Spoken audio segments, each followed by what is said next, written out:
day, Vincentians. Today, we mark this date as an event to help us all lead a productive academic life. We are pleased to welcome you to the SEFC's English Month celebration for the academic year 2022 to 2023. The theme of today's program is Reliving the Past and Embracing the Future through Philippine Literature. I am Sofia Nicole Gumila. And I'm Anguinette De Castro, and we're your hosts for this special event. Literature is a great way to entertain and educate people. It can impart knowledge of the past, aid in understanding the present, and provide us the ability to shape the future. English Month serves as an opportunity for individuals and organizations to showcase their creativity and talent in the English language. It is a time for people to come together to celebrate their love for the language and to promote its importance in their respective communities. This event is not only limited to English-speaking countries, as many non-native speakers of English also participate and celebrate the month by improving their language skills and exploring the cultural aspects of the language. To begin with, let us pay attention to and feel the presence of our Almighty God. I would like to invite Mr. Isaiah Bayani to lead us in the opening prayer. Dear Jehovah God, our most loving and heavenly Father, we approach you today in this privilege of prayer to give our thanks for many things, especially to the following, such as this great day that you granted us for this program. Thanks to the many students who joined to show their various talents so that it can be further developed. And thanks to everybody else who joined this English program as well. We thank you too for all the hardworking program committees and to all those working behind the scenes so that the entire program can run smoothly. We thank you for hearing us out, and we pray that you continue to guide us and protect each and every one of us throughout the day. Jehovah, despite your loving kindness towards us, we are still human and we still disappoint you at times. We beg for your mercy and forgiveness. We leave ourselves in your care now in the name of your Son, Christ Jesus. Amen. Thank you, Isaiah, for leading us and thanking our Almighty God with a sincere and eloquent prayer. Now, at this moment, let us show our utmost respect as Ms. Rabinas Encinares conducts the Philippine National Anthem.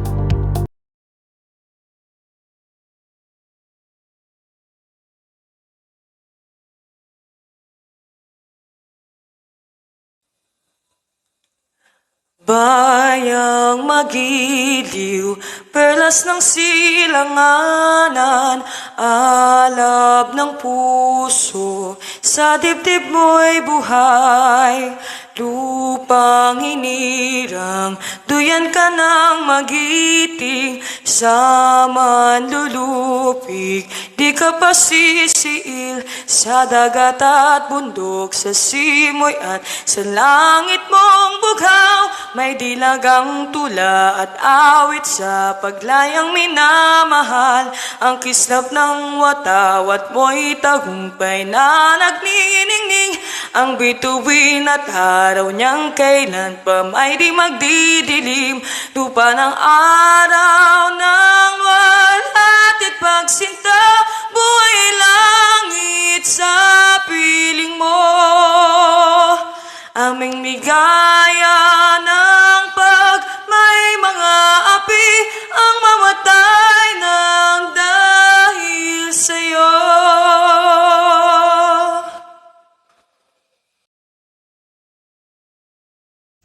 Thank you, Ms. Rabinas, for leading us in singing our national anthem. Before presenting our events and competitions, let us first welcome our faculty member from the English department who will give her opening remarks. Once again, let's all welcome with a warm round of applause, Ma'am Regina Nora. It is indeed a pleasure to have you all here in this virtual event for this year's English Month celebration. We truly miss those lively students we have in the past year, and we are glad to welcome new faces this year. It's indeed a joy to have us all gathered here to relive the past and embrace the future through several activities that you sure enjoy doing and preparing. But before I give you a glimpse of what lies ahead in this program, I was given the honor to introduce to you the crew of our academic ship, the beautiful people behind St. Vincent de Ferrer College of Camarines Incorporated, All of this wouldn't be possible without our loving and expert captain, the president and chairman of the board, Dr. Cristeta A. Evangelio. The hands-on co-captain, vice president for academic affairs, Ma'am Elenita B. Javier. Another reliable co-captain, vice president for administration and finance, Sir Jose Marie Javier. And the vigorous coordinator in charge of school controller extracurricular activities, Sir Daniel A. Bunal. We also have our responsible first mate of the academic chef, school principal, Ma'am Susan V. Castro, and her trustworthy mate, Vice Principal, Sir Andrew V. Castro, and our so-called engineer of the Englishman Program Coordinator, Ma'am Jasmine B. Villazanda. Well, this chef wouldn't sail, of course, without all of you on board. The support of the school administration and staff, the parents who always give their sons and daughters motivation, and our students who are always up to the challenge. Though we can never bring back what has been done in the past, we sure we can relive it to the present. We are always inspired to take the best steps each day with all that we have learned, realized, and gained from the past. Our very own Philippine literature is rich of values and history that is definitely useful in molding who we are today. The following activities will help you see how our students relive what they have read and heard from the books and movies they use as reference. Our energetic kindergarten pupils will present to us a dance and poem recitation, while our dynamic pupils from grade 1 to 3 will show us their perspective as they proceed on poem recitation. Grade school pupils and high school students will also present to us our Authors Gallery TikTok Challenge, Duo Dance Contest, and Poster Making Contest. All of these activities enhances our dear young learners' creativity and skills, showing the other side of them outside the classroom. Of course, our senior high school students will give us a treat with their beauty and wits through Mr. and Ms. Literature and their presentation of the radio drama. Please do know that all of these activities are not simply reliving the past. As they conceptualize and prepare, our learners take into mind how the literary pieces written by our fellow Filipinos will help you embrace the future. After all, we never live in the past. We always aim for the future, the best that the future holds for us. May we all enjoy this fun learning program the English department prepared for us. Join me as we sail to the sea of the Philippine literature. Thank you and have a great day.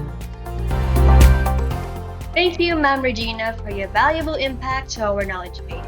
We appreciate your guidance and advice. We now start the opening act of our event, and we sincerely hope you're all prepared. Please join us in welcoming experienced and creative coach Anthony Pelicane from the SESCA department, along with the talented and seasoned Carrick-Pan dancers as they take us back to the 70s to 80s with their performance.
was a purple gang like rock.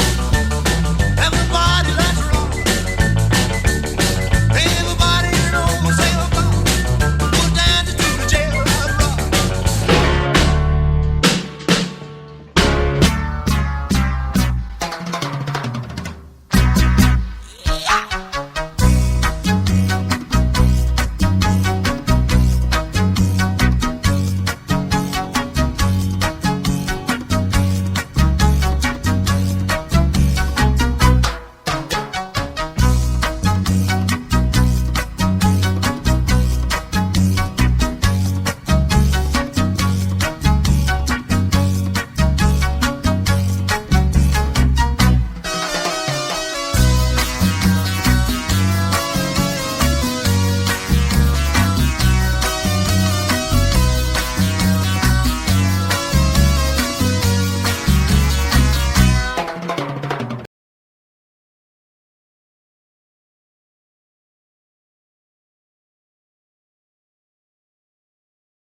Been working so hard, I'm punching my card.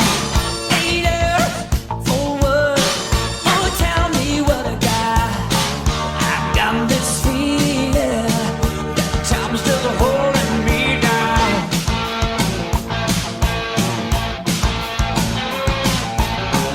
I hit the ceiling, or else I'll tear up this town.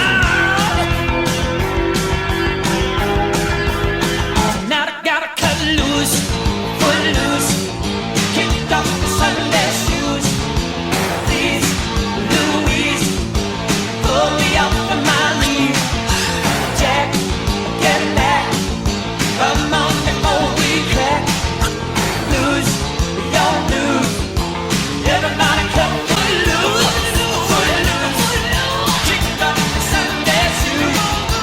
Please, Louise, pull me up from my knees. Jack, get back, come on before we crack. Lose, your news. Everybody cut, everybody cut. Everybody cut, everybody cut. Everybody cut, everybody cut. Everybody cut foot loose.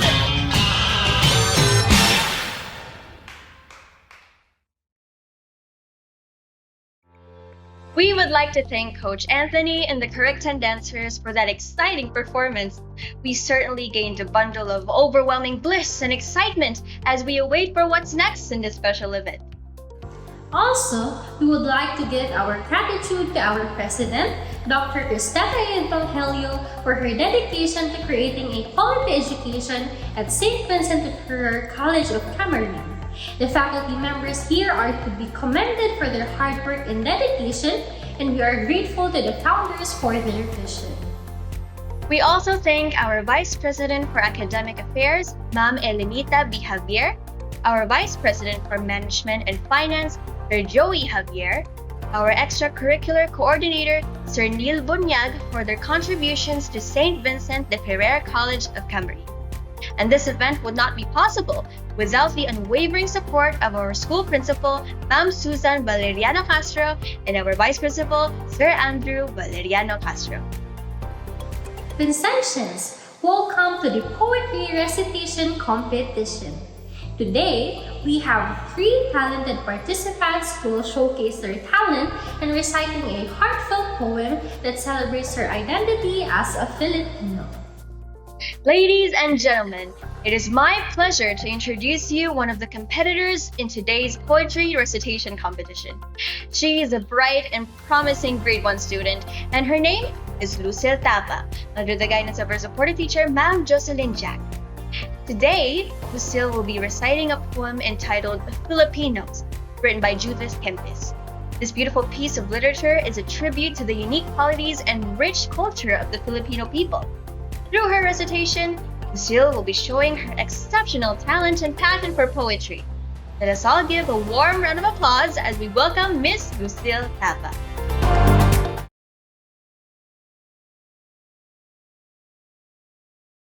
Good day to all of you. I'm Samantha Lucille Tapa from Grade 1 Lab. Filipinos by Judith Kempis. Filipinos are hardworking and responsible, friendly to others and all hospitable. Good moral values and respectful most of all, with long patience and all lovable. Filipinos help each other, whether rich or poor, for those who need, especially the neighbor. Filipinos are brave and pride they stand for, to protect and fight for a country or worth dying for. Filipinos are always smiling. Do some nations keep on insulting for being simple? Low status of living. But heart and mind are a rich human being. I am proud to be Filipino in blood and skin. The religion Christianity, in God we believe in. The old mother tongue we use and for grandchildren. The culture and tradition from Asian till next generation. Thank you. It is my privilege to introduce to you one of the most talented 32 students of SPFC, Leo J. de la Cruz, under the guidance of his dedicated teacher, Ma'am Jasmine Gomero. Today, Leo will be reciting a powerful and moving poem entitled To the People of the Philippines, written by N.C. Diaries. This poem is a heartfelt message that speaks of the struggles and triumphs of Filipino people and the resiliency that they possess in the face of diversity. Through his recitation, Leo will be showcasing his remarkable talent and passion for poetry, as well as his deep appreciation for the culture and history of the country. Ladies and gentlemen, let us all give a warm round of applause as we welcome Lady J. de la Cruz.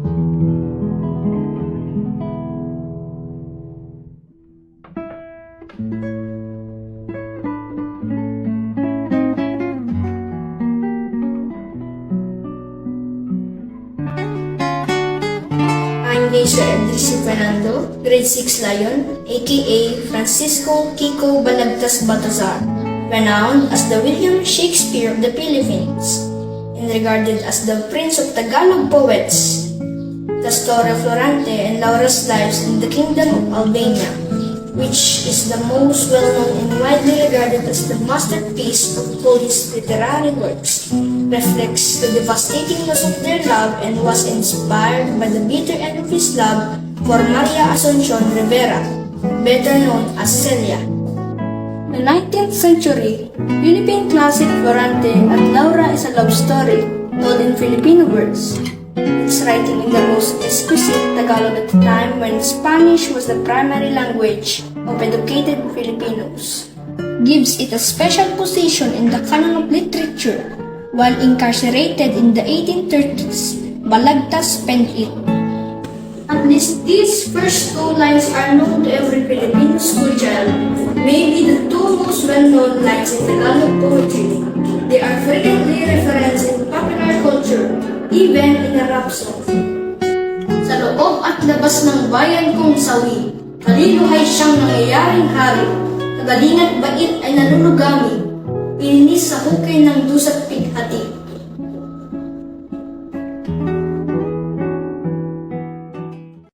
Please give a warm round of applause for Chloe Tejito, a grade 3 student who will be reciting I Am a Filipino by Melvin Bangulay under the guidance of her dedicated teacher, Ma'am Richay Abad.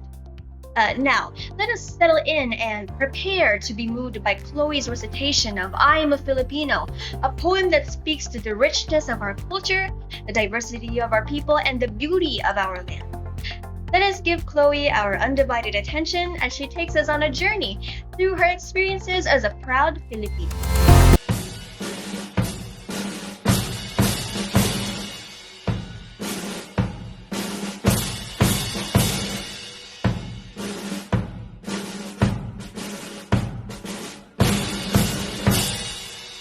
I am a Filipino in blood and spirit, born from immortal steeds of heroes whose hearts were willing to commit their lives to fight any kinds of foes, even those that has the power to split the nation of my birth with volcanoes of fire and bows of cannon that cannot split. They land out of tiny dust to unseen echoes. I am a Filipino, proud of my humble roots, of a gentle, loving, and valiant Malayan spirit that been conquered but never surrendered. The culture of its birth and ancestors' merit, of great love for country that can be trampled even by nation and powers that can delete this land out of the face of this great world, as all thy children vow to die with all valor to defend the pride and honor of the Filipinos. Vincentians, what a wonderful display of talent and passion we have witnessed today in this poetry recitation competition. Our three participants have beautifully recited poems that celebrate the richness, diversity, and beauty of our Filipino culture. We would like to extend our heartfelt gratitude to our participants, Samantha Lucille Taba, who recited Filipinos by Judith Campis, Leo J. de la Cruz, who recited To the People of the Philippines by N.C. Piaris, and Chloe Tejito, who recited I Am a Filipino by Melvin Bangolay. Your performances have truly captivated our hearts and minds. We would also like to acknowledge the hard work and dedication of the teachers and advisors who have trained and guided our participants in honing their skills and talents in poetry recitation. Thank you, Ma'am Jocelyn Jaque, Ma'am Jasmine Gumeri, and Ma'am Richie Abad for your unwavering support and dedication to your students. Once again, congratulations to all our participants and thank you to everyone who made this competition possible. Let us continue to appreciate and celebrate the beauty of our culture through literature. In our next program, we'll be seeing another set of talented competitors from our very own school. Elisha Amberg Estudillo from grade 5 is one of them. With the help of Sir Joseph Loyogoy, she will be impersonating one of the most renowned Filipina, Maria Clara. Through her performance, Lisha will be bringing to life the character of Maria Clara, who is known for her beauty, grace, and strong will. As we watch Alicia's portrayal, we will be transported to the world of Jose Rizal's No Limit Namirite, where we will witness the struggles and triumphs of the Filipino people during the Spanish colonial era. We wish Alicia all the best in her performance, and we are excited to see her bring Maria Clara to life.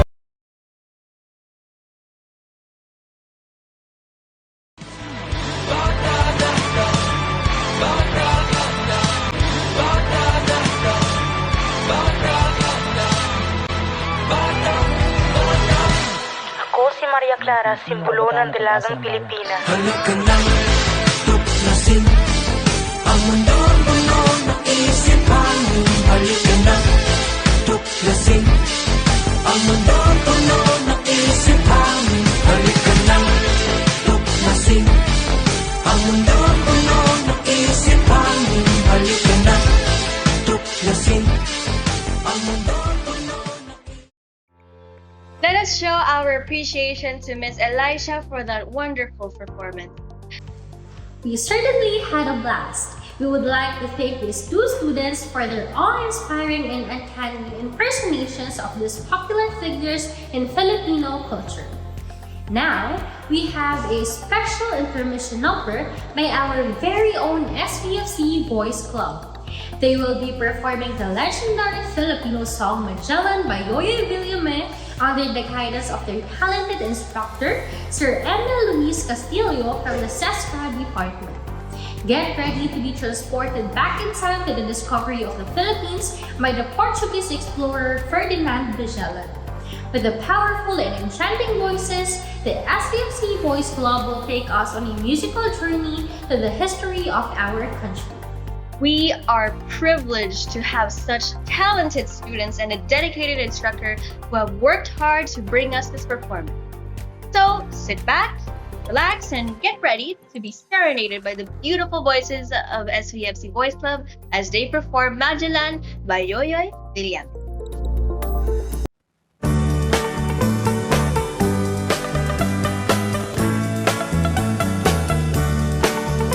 On March 16, 1521,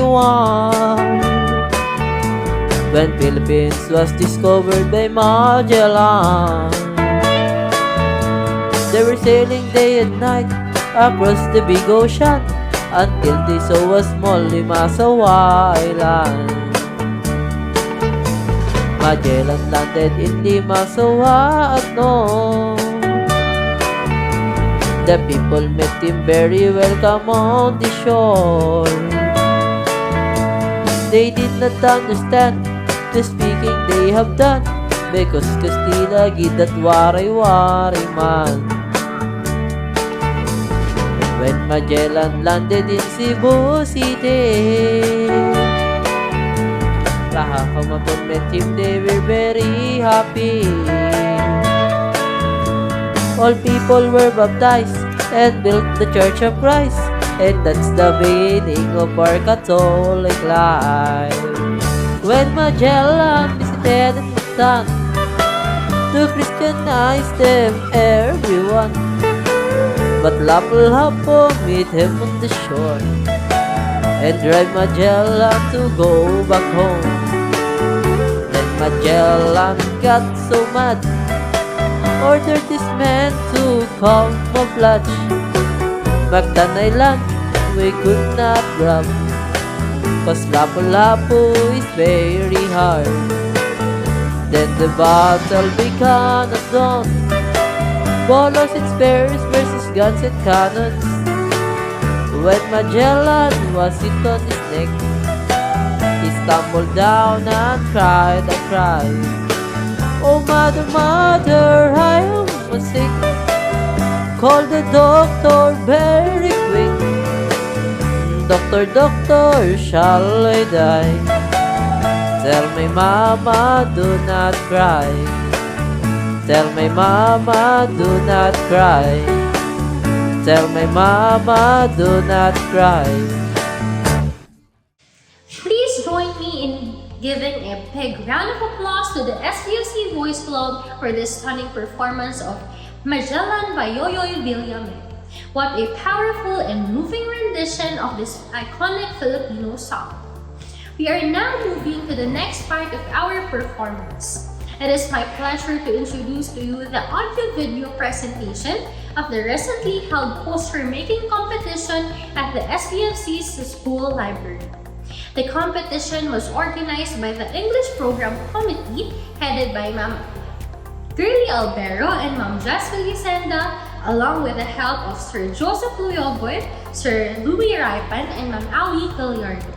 The competition aimed to showcase the creative talents of our grade 7 students in visual arts. The competition was judged by a panel of distinguished jurors, including Sir Japit Ayubit, Sir Donald Bacolod, and Ma'am Jazz Villasenta. And to bring us the highlights of the competition, we have the talented team from the multimedia department. Dwight Barcena served as the videographer and editor, Hernan Nispero as the videographer, and Dominic Calumpiano as the assistant editor. Together, they have created an amazing audio-video presentation of the competition, which will take us on a visual journey through the creative minds of our grade 7 students. So, sit back, relax, and let us all enjoy this wonderful presentation of the poster making competition.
We are now moving to the next part of our program. It is my pleasure to introduce to you the exciting dance duo competition. In this competition, we will witness the incredible talent and skills of our young dancers as they take on the challenge of performing a dance routine as a group. We have gathered some of the best dance duos from grade 8 and 9 to each with their unique flair, creativity, and style. So let us all sit back, relax, and enjoy the show as we witness the power and beauty of dance in our dance duo competition. Vincentians, get ready to be entertained by the talented duo from grade 8 Aguinaldo, Shane Garzon and Jane Maurice Ramirez as they take on the dance duo competition. Under the guidance of our dedicated advisor, Emelita Paredes, Shane and Jane will be performing a dance routine to the upbeat and catchy tune of I'm Feeling Sexy by Tonal Cruz. Without further ado, let us give a warm round of applause to Shane and Jane as they take the stage and show us what they've got in store for us with I'm Feeling Sexy by Tonal Cruz.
all give them a round of applause for that outstanding performance. Now, without further ado, I am excited to introduce the next performer in this dance competition. Please welcome Nadine Francisco and Savannah Sinilong, two talented grade 9 Russian students. They will be performing number 1 by Bernie Varga under the guidance of their advisor, Ma'am Regina Retoral. Please, let us all give them a warm round of applause.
Ladies and gentlemen, what amazing dance performances we have witnessed. Let's give a big round of applause to all the talented dance duos who have graced today with their incredible performances. For the continuation of the program, may we now proceed to the first part of our senior high school level performances, the Mr. and Miss Literature Character Impersonation. Our talented grade 11 students will be showcasing their acting skills as they impersonate different characters from various stories. They will transport us to different worlds and eras, and we will witness their interpretation of their iconic literary figures. Through this performance, we will relive the past and be reminded of the timeless lessons and values that our literature has imparted to us. At the same time, we will embrace the future and the opportunities that the English language has to offer us in this modern world. So, sit back, relax, and enjoy the show as we witness the creativity and talent of our grade 11 students in the Mr. and Miss Literature Character Impersonation. In the upcoming performance, we will be fortunate enough to witness the grade 11 Accountancy, Business and Management Section 1 students showcase their immense talent in the art of character impersonation. Specifically, the talented Mr. Mac Gabriel Nunez and Miss Marlon Fulgencio will be taking on the roles of characters from the beloved show Encantada.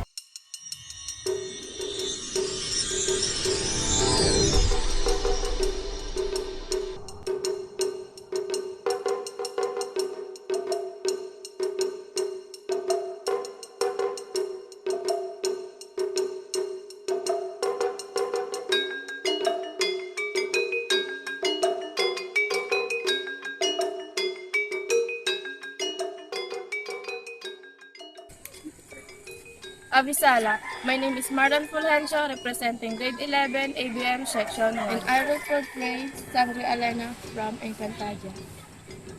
I am one of the 4 elemental sangre and the keeper of Brilyante ng tubig. Sa aking kamay dadaloy ang kapayapaan.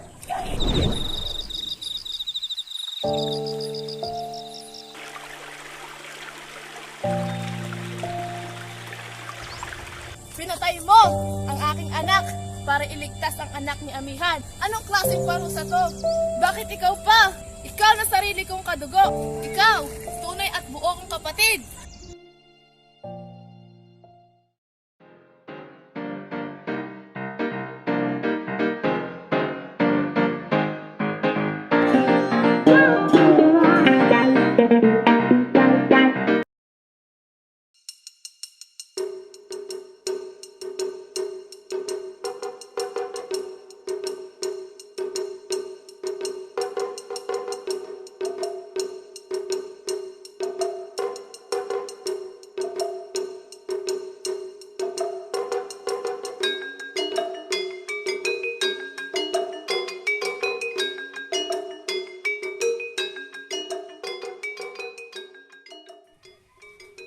Abisala, my name is Mac Gabriel Nunez. I am the representative of grade 11 ABM section 1. I am portraying as Rama Ibrahim, also known as Ibarro. Ibarro is the lost-haired son of Sapiro. Also the love interest of Sangre Elena and Hara Amihan. Baka naman kaya kinakabahan ka dahil alam mo may gagawin ako sa'yo.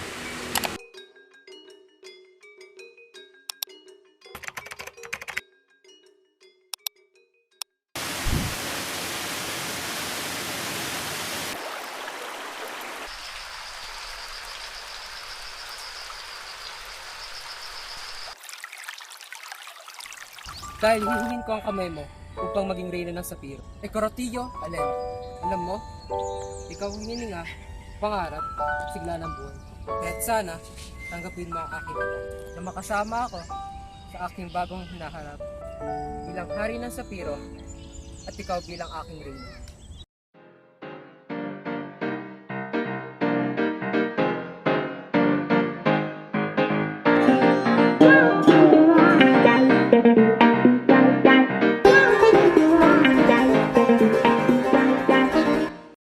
Thank you, Mr. Mac and Miss Marlon, for your wonderful performance. Now, we'll proceed to our next contestant, Mr. John De Capistrano and Miss Trista Joyce de Guzman, to impersonate Manny and Declan, representing the Accountancy, Business, and Management Section 2 from the novel From Early Dawn to Full Light. As we watch these skillful competitors, we will be brought to the thrilling storyline of this book. Let us all give our full attention to Mr. John Rick and Miss Trista. In a world where economic inequality is rampant, you can't help but wonder what's going on. Why do some people have so much more than others? Is it fair? Is it justifiable? No. No one should be left in the dust.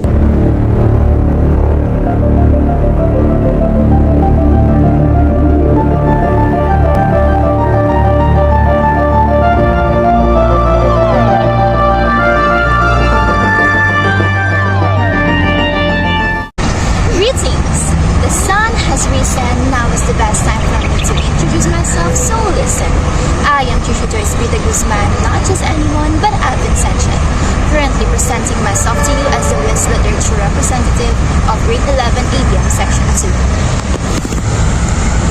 Through literature, one can step back in time and learn about the past generation's experiences. I will step back in time once more as I play the banana and see its character.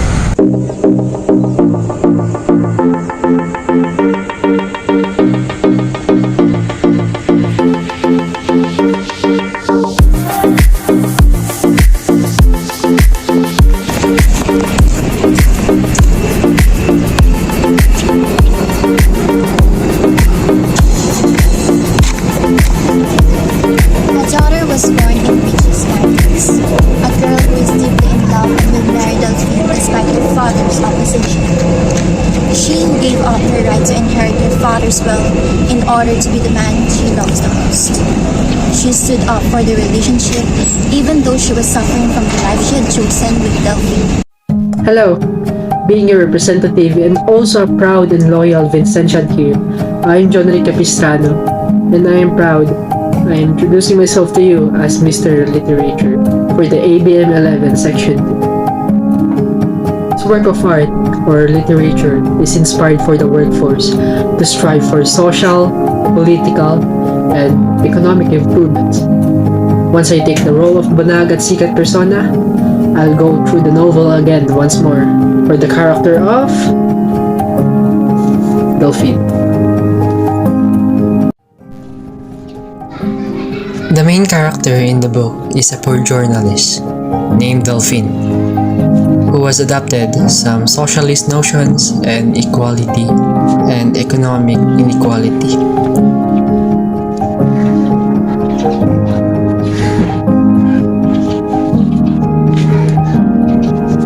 Delphine is a socialist who favors giving people more rights in business, in property relations, and more.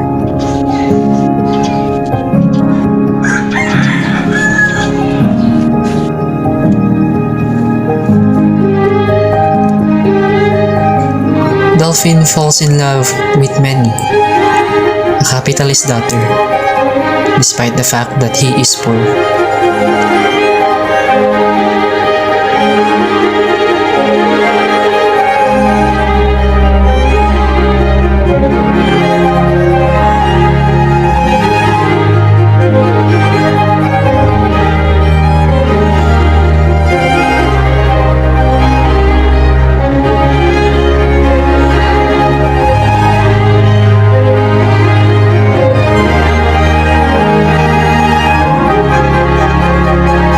He believes that education can change society.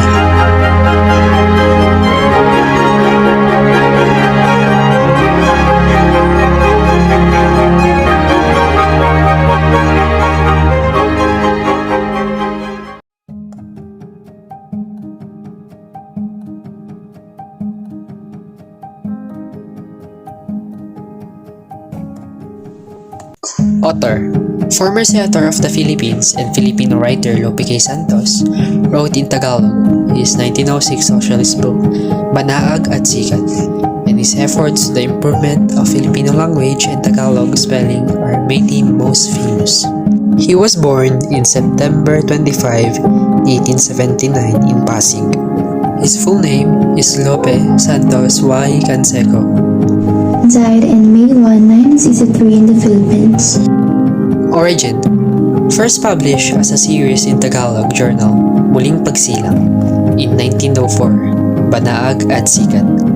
It is now acknowledged as the most notable work of the period, known as the Tagalog Novels Golden Period, 1905 to 1921. And a milestone in the history of Tagalog fiction for its engagement with social issues. Moral of the story. The novel Banaag at Sikat is that Filipinos tend to fight for what they believe in, regardless of whether it is wrong or right, and regardless of how they accomplish it.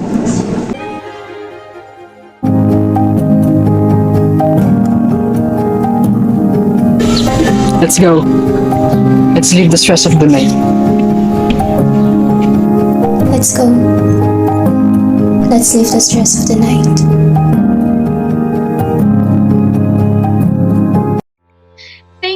Mr. Capistrano and Ms. De Guzman. Now, let's move on to our next performer. Mr. Kian Ilagan and Ms. Alessandra May Solis from the Computer Programming and Animation Department will show us their impersonation skills by redoing the story Princess Sarah as Princess Sarah herself and her father. Mr. Kian, Ms. Alessandra, the stage is yours.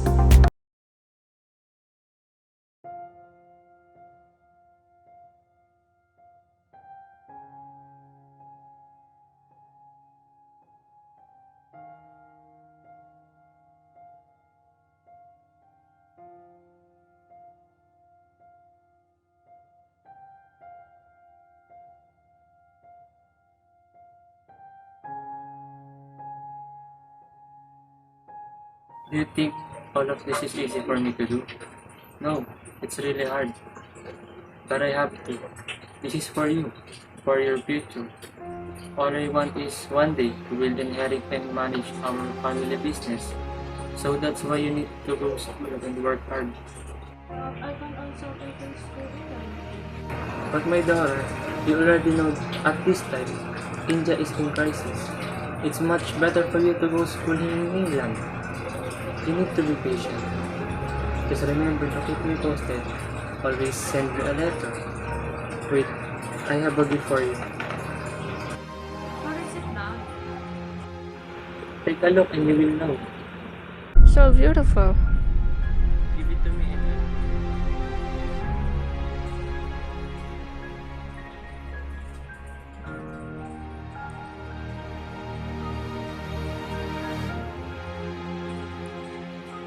You very much, Dad. if you feel sad, remember that I'm always there in your heart. And you're in my heart too. And whatever happens, we will never be apart. I will keep the same now. I will go now. Will you see me out? I won't because I don't want to see your call. I will only cry. Always be good, my daughter. Don't forget to pray. Include me in your prayers too. Of course, I will, Dad.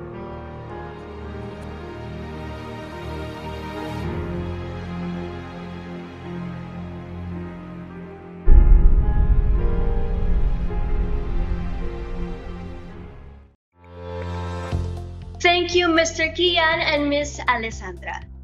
Next, what we are about to witness is an impersonation of Gabriela Silang and Juan Tamad from the story entitled Gabriela Silang and Juan Tamad. This will be performed by the proud students of the General Academic Strand, Mr. David Leshwa Raquel and Miss Jenna Cavasan. Please give your attention to these two.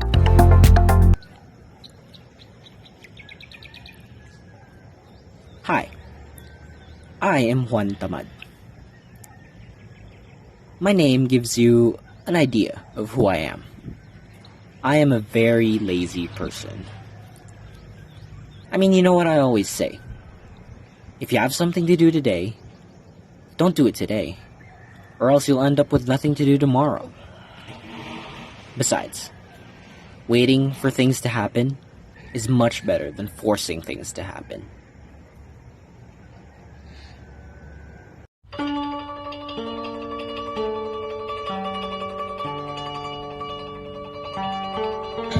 I am Gabriela Silang, a woman of courage, strength, and conviction.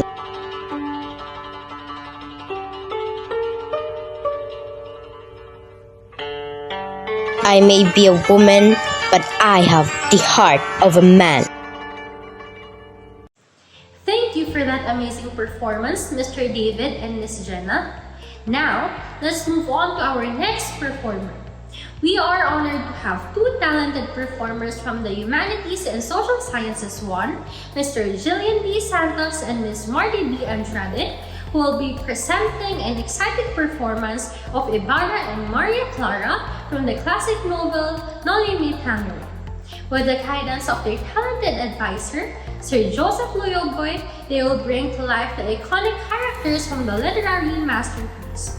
Get ready to be transported to a different era and experience the magic of storytelling through the art of character impersonation.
Do I ever cross your mind? Or have you grown to forget us because of captivating ladies you met in your journey? How can I ever forget you? I hear your voice even in the woods of Almania, and I recall your name wherever I may be. I accept many punishment from my compressor, who used to say that I shall forget you, but I just can't. I almost forgot my duties. I'm afraid I need to go back at San Diego, and I shall depart today.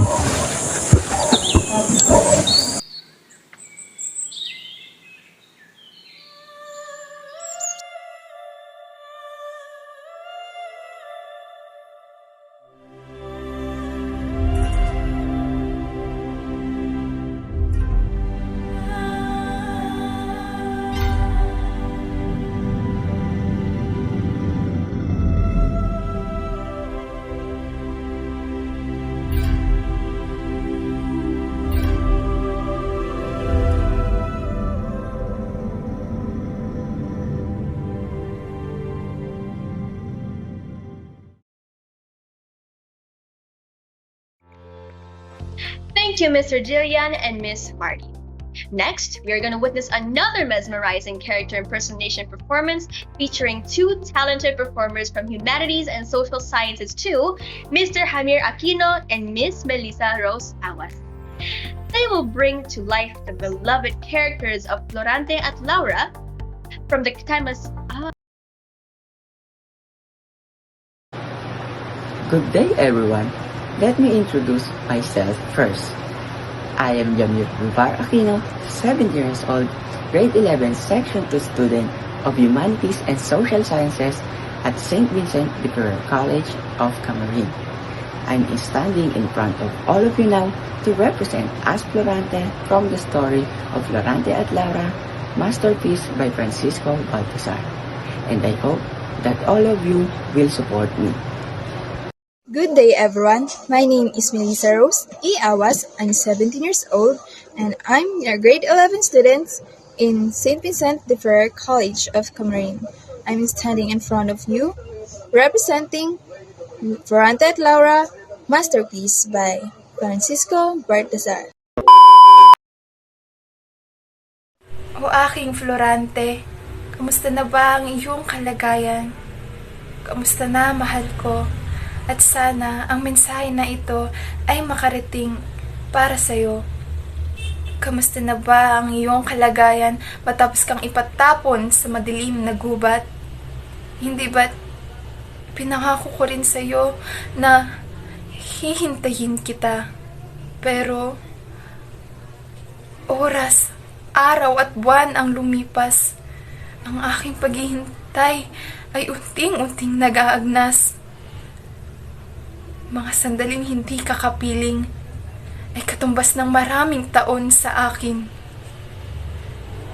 Pero hindi ako nawala ng pag-asa na balang araw ay muli kitang makakasama. At nais ko lang ipaalam sa iyo na ako ay nahas ni Conde Adolfo sa kagubatan. Malaking pasasalamat ko kay Flerida dahil siya ang nagligtas sa akin sa kasamaan ni Conde Adolfo. At palagi mong tatandaan na kahit sino pang lalaki ang ipakilala sa akin, ikaw ang aking pipiliin at ikaw ang lalaking nag-iisang aking mamahalin. Muli, ako si Laura, ang nag-iisang anak ni Don Lonceo at nag-iisang babaeng pinakamamahal ni Florante. Hanggang sa muli, mahal ko. O aking mahal na Laura, ayos lang ang aking kalagayan. Ang iyong mensahe ay nakarating na sa akin. Ayos lang ang aking kalagayan. Ipinagdadasal ko din na sana ay ayos lang ang iyong kalagayan. O aking mahal na Laura, maghintay ka. Ako ay babalik at babalik sa iyo. Gayon din ako, aking mahal. Kahit sino pa ang babaeng itapat mo sa akin, ay ikaw pa rin ang aking iibigin at pipiliin, o aking Laura. Mahal kong Laura, ang krutona ay bumalik na at gayon din ako. Muli, ako si Florante, ang malakas na anak ni Don Briseyo at Doña Floresca, na halal na general sa hukbo ng Albania at nag-iisang lalaking minamahal ni Laura.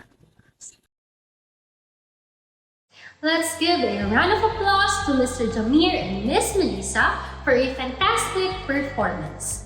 Now, we present to you two talented performers from the international strand, Mr. Rance Lucas and Miss Jasmine Miranda.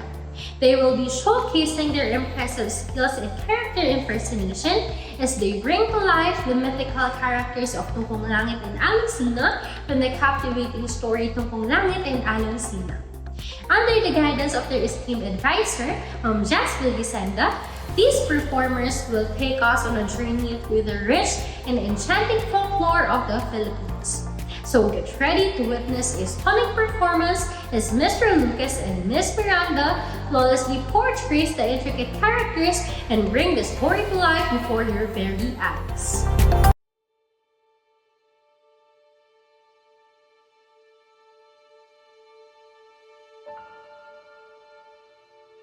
A beginning before life. The earth, the sky, the sea, and the atmosphere were one, shapeless and no form. No remark to living, until two powerful beings coexist, and the falling of two powerful hearts into love, like how life came to be. Love is one. A story between Tungkong Langit and Alonsina.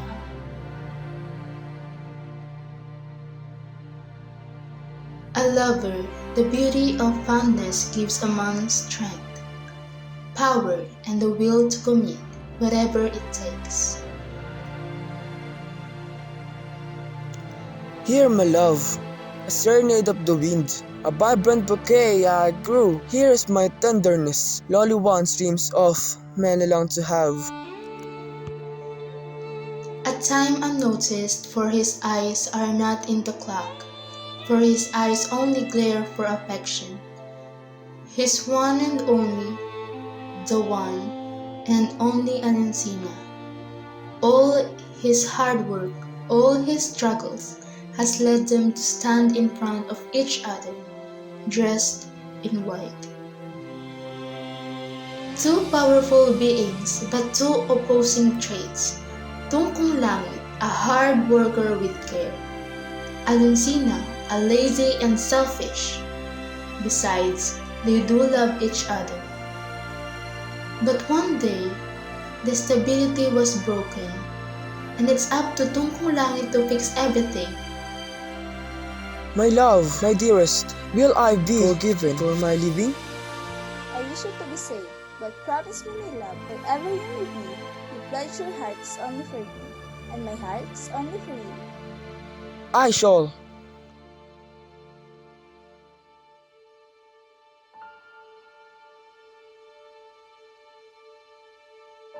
Welcome back, my love.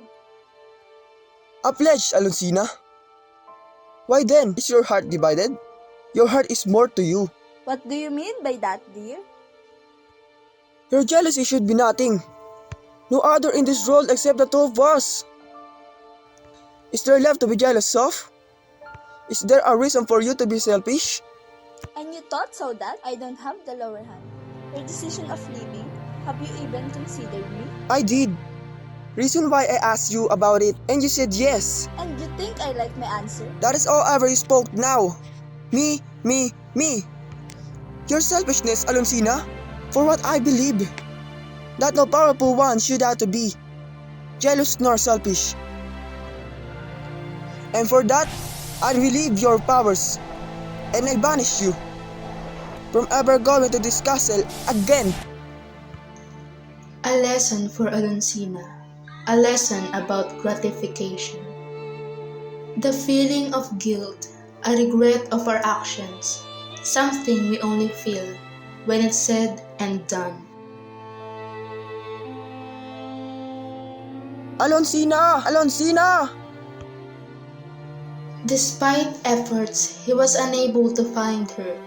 The isolation, the eeriness of silence, the loneliness. The suffering of Alonsina is now the suffering of Tungkong Langit. I'm sorry, my dear. I'm sorry. I'm sorry, my dear. I'm sorry. How foolish am I? How foolish. How foolish. The shine of gold in the dark night sky, a shine that can be seen by every living thing, a shine that can be seen by Alonsina. Sadly, of all the efforts Tungkong Langit did, Alonsina didn't come back.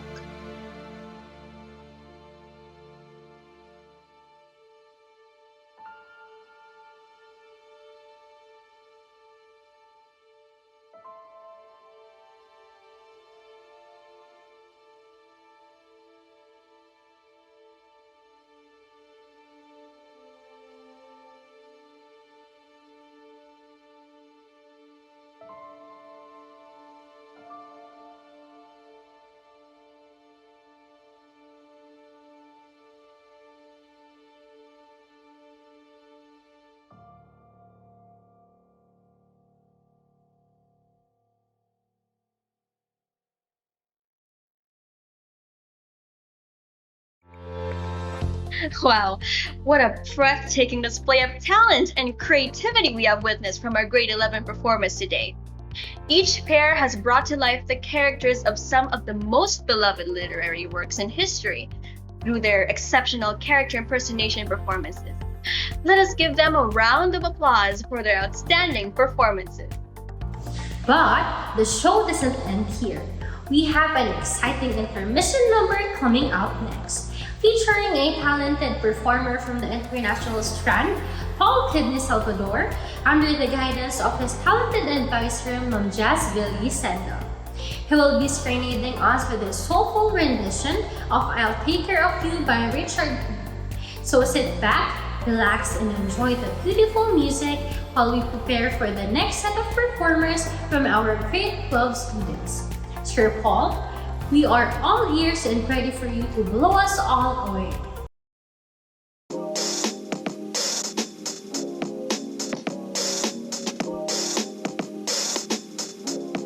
Are you planning for something? Or are you up to stay with me for the night? Tell me if you need a song that suits the city lights. Cause it's now 12 o'clock and we can sleep for the time. Yeah, but can we stay up all night and just don't hang up the phone call? Yeah, till we know we're feeling the same. And it's like you're winning tonight, but your eyes just want something more.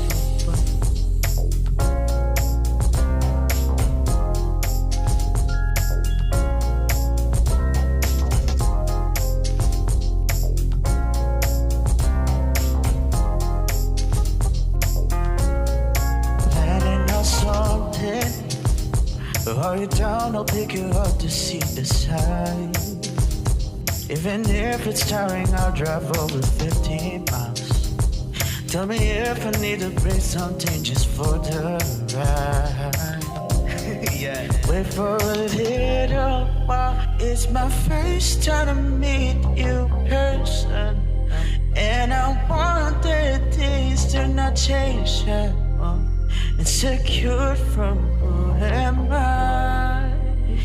But I'm glad you cause it's been a long time. I wanted to see you personal and walk with you when the city's cold and the lights are on your eyes.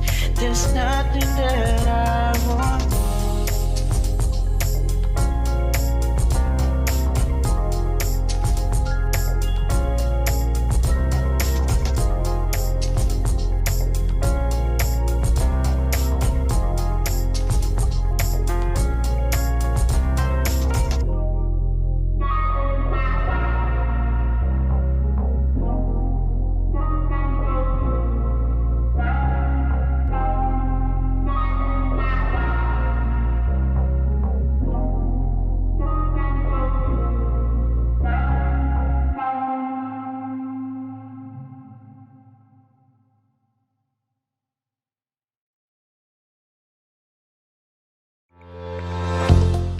Let's give a round of applause to Mr. Salvatore for that soulful rendition of I'll Take Care of You.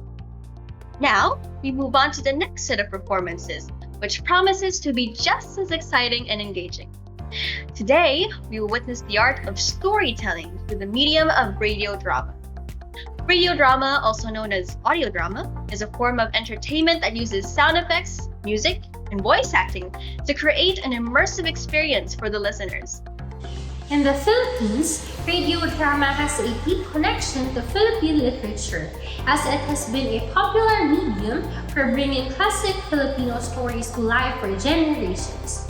Today, we have the privilege of witnessing the creative and imaginative interpretations of several students from grade 12. Through their exceptional voice acting and sound effects, these students will transport us to different worlds and will take us on a journey through the rich and diverse literary landscape of the Philippines. So, get ready to experience the magic of radio drama as we showcase the talent of our grade 12 students. Now, enough of us. Let us focus our attention on the upcoming performances. To start, let us please welcome the Accounting, Business, and Management Department under the guidance of our beloved Ma'am Regina Nora as they perform the drama Four Sisters and the Wedding. Are you ready to be amazed? We are surely delighted and honored to be able to witness their execution of this drama. Now, without further ado, let's all listen attentively.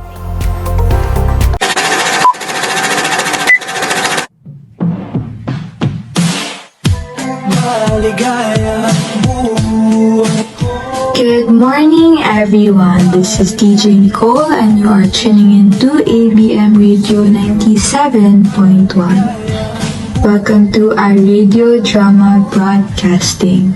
This drama promises to take you on a roller coaster ride of emotions. So sit back, relax, and tune in as we bring you Four Sisters and a Wedding.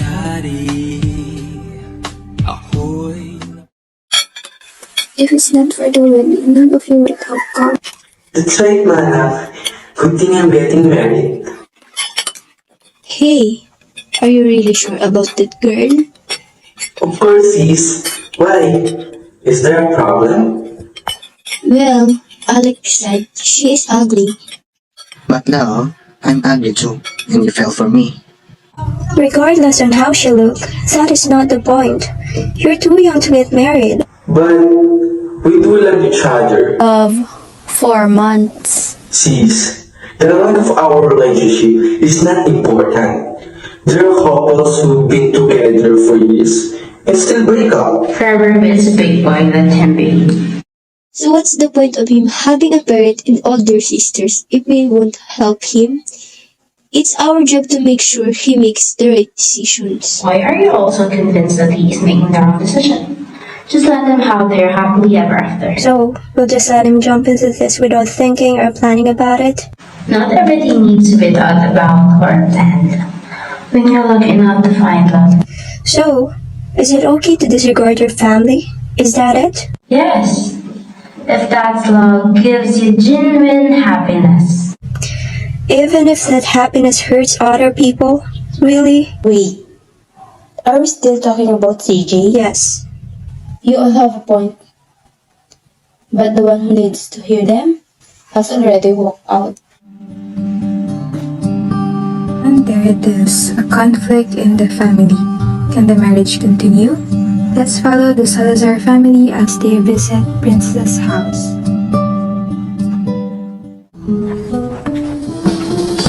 Bonjour! Hello! Welcome to my humble home. Hello, hello, hello! I'm Janet. Hi, Janet. No, not Janet. Janet. That's different. Janet. Where is Princess? Hi, my love. To stop this wedding, let's meet in the kitchen in 5 minutes. I will just change. So what are we going to do? We need ideas. Anyone? Everyone? Superstition. If one of us gets married first, they will be scared to get married in the same year. No, I object. There are so many things we need to do for that plan.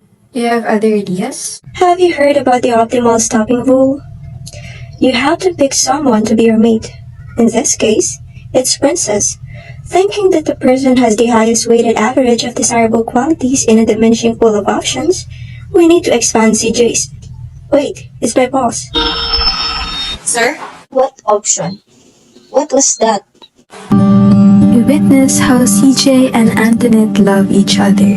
But will they continue loving each other although their family didn't like their relationship? Let's see.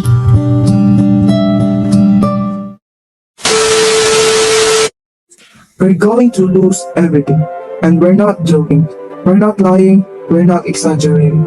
Climate change is a serious problem caused by human activities emitting greenhouse gases. NASA scientists have warned that we need to take action to prevent irreversible damage. We can help by planting, reducing, reusing, recycling, conserving water and electricity, and choosing more sustainable transportation. Let's take responsibility for our actions and let us stop harming our world and start caring for it.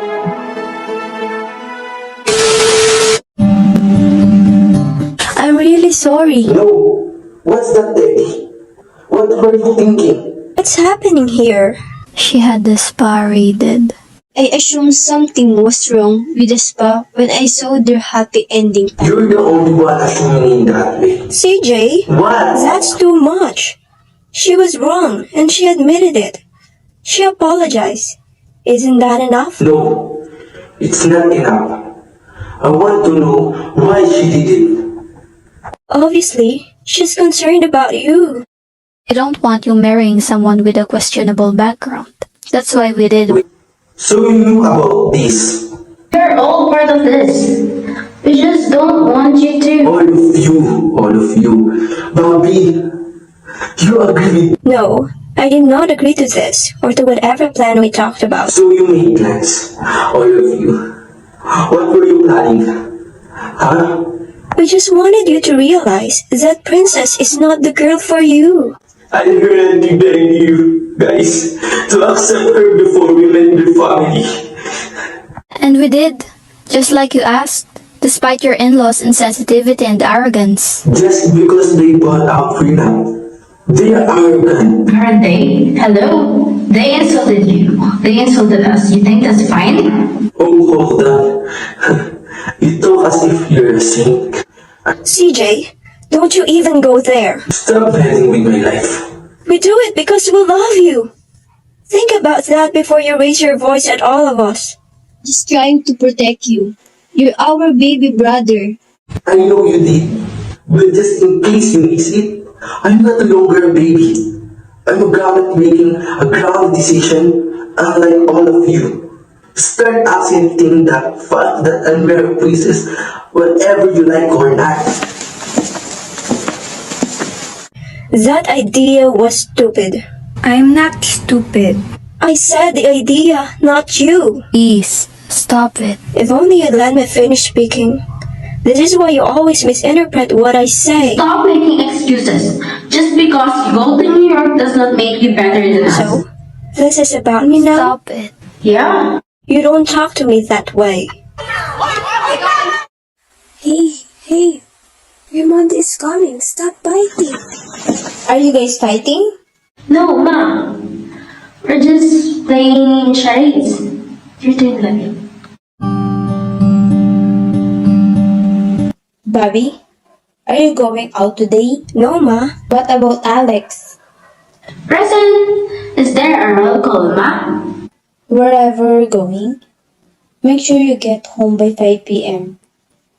The Bayags are coming over. Ma, I have work today. This is just a small sacrifice for your baby brother. You better make sure your sisters know about this.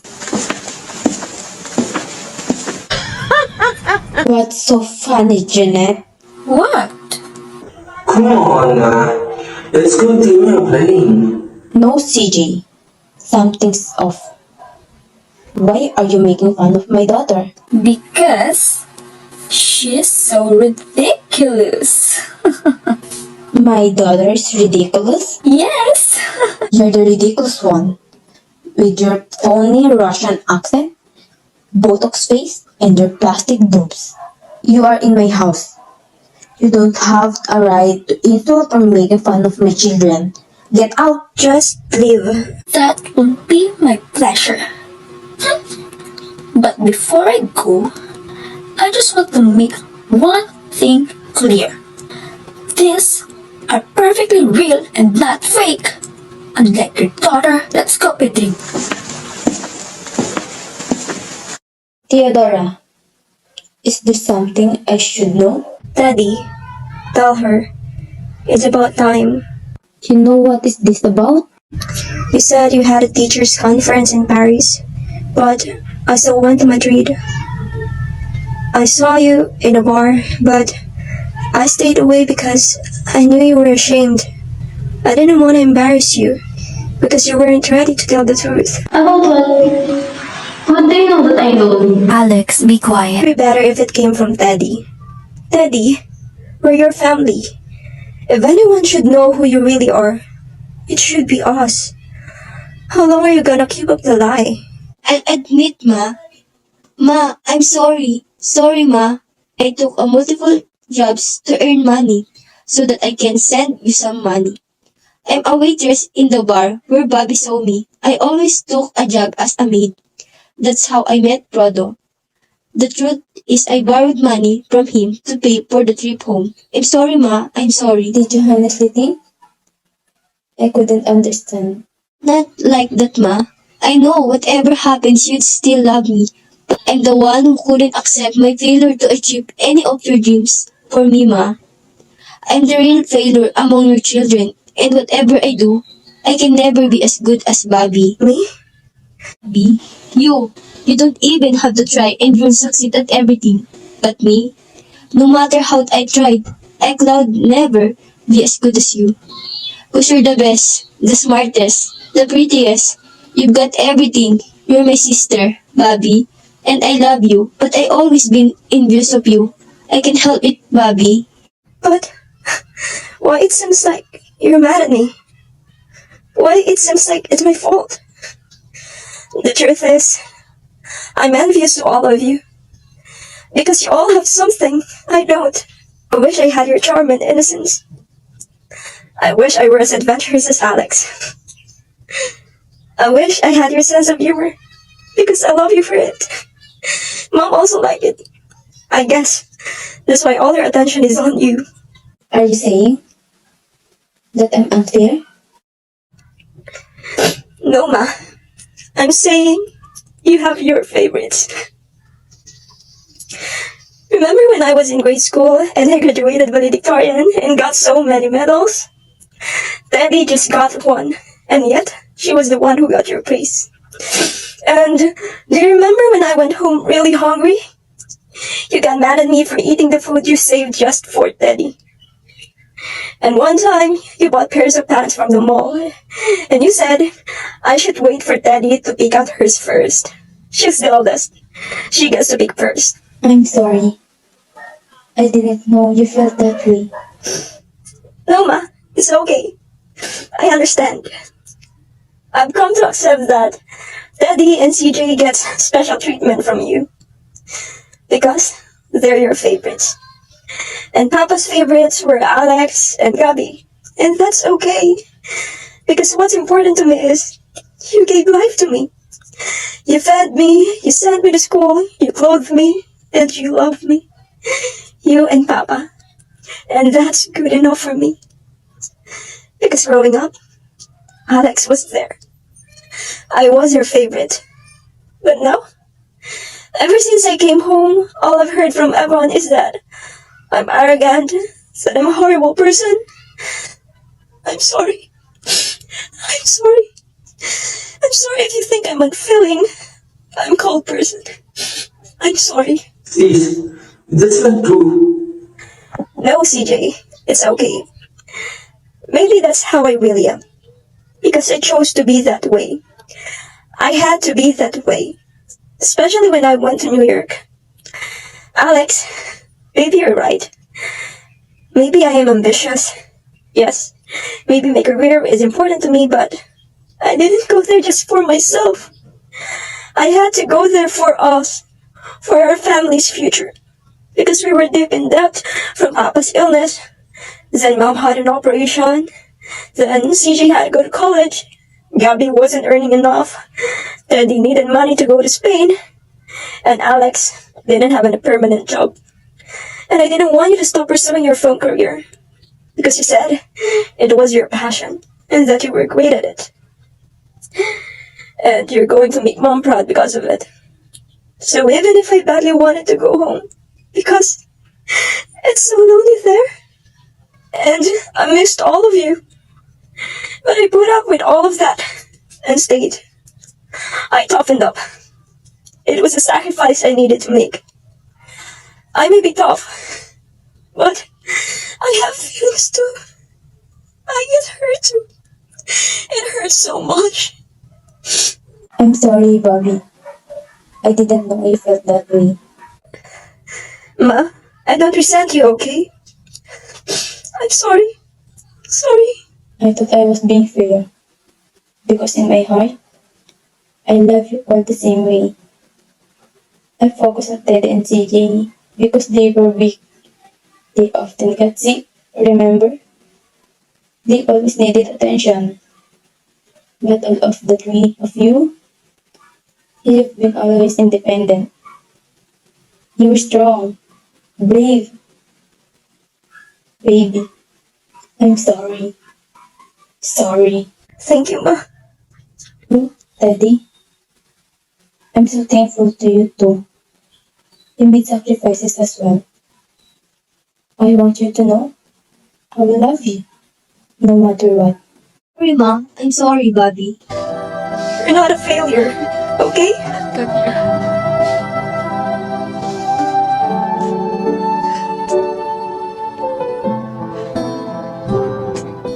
And there, we see, after many twists and turns, resolve misunderstandings, hear challenges, and receive support, the bond within this family is stronger than ever. Barbie and Alex finally hug each other after hearing each other's explanations. Teddy is happier than ever after confessing, and she decides to reside at home with their mother. Gabby can finally pursue his master's in education without the worry of their mother being alone. Unfortunately, the grandfather of CJ's fiancée suddenly died, resulting in their wedding to get postponed, and in that funeral, as the two families finally fix their feud. How about the wedding? Preparations are done, and it would only come to waste if ever no one will have it. Well, just a surprise after arriving at the venue, he was suddenly the groom with Bobby finally wearing the ring at the end of the aisle as his bride. And they live all happily ever after.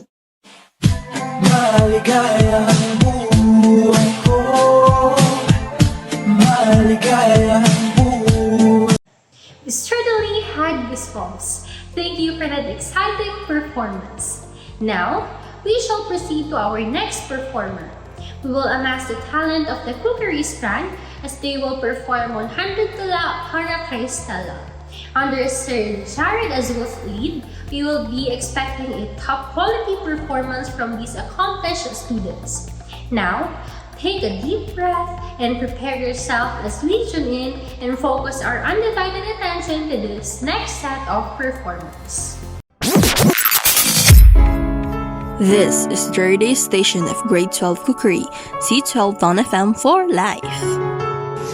Presenting 100 Poem for Stella by Jason Paul Laximane.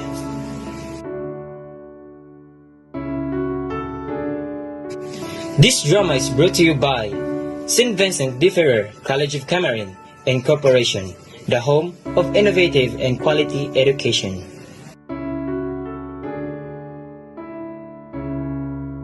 The year was 2004. Fidel Lansangan and Stella Puno met as 17-year-old freshman BA Psych students at the Pampanga Agricultural College. They hit it up as even if their personalities seem worlds apart. Fidel is a nerdy, grade-conscious honor student who had a speech impediment and a love for poetry. On the other hand, Stella is a tough, confident rocker chick who wears black lipstick and would rather sing with her band than study. Shy Fidel started a series of love poems dedicated to Stella, but he never had the guts to let her read them. When Fidel finally wrote his 100th poem to Stella, something unexpected happened. I like you. I love you. That's the point of the final poem. Why tell me no? Because you stutter? You think I wouldn't like you because you stutter? Or is this about your 3-word rule? Why, Fidel? How many words do you even need? Huh? I like you. I love you. Is it hard to say? Did you love me too, Stella? I still do. Back in third year, when you were willing to let go of that offer, I realized you were willing to sacrifice for me.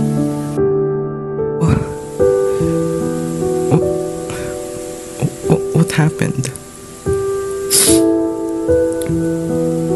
Why did you leave me?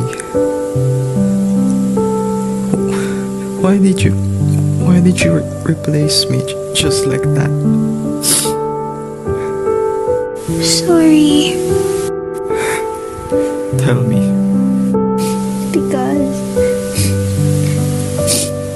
Because I use every man who pursues me. Barry, Hunter, and they almost took advantage of you. I don't want that to happen. So I distanced myself. And after that, I left home and wandered off. I remember that night. It was raining. Bon found me. I thought it was you. Because I wanted it to be you. But it was Bon who found me. Don't leave! Let me out! I said, don't go! I said let me out! You're not going anywhere! Why leave? You don't have anywhere to go. Stay here. Let's live together. I know, I don't have much. My house is small, my life's simple. But Stella, I can take care of you. You have nothing. Me too. Then let's stick together. Let's be partners. If I stay with you, I will just drive you crazy. Great! Crazy is fun. Wah! Because of him. Because of him, I learned how to love without taking advantage of people.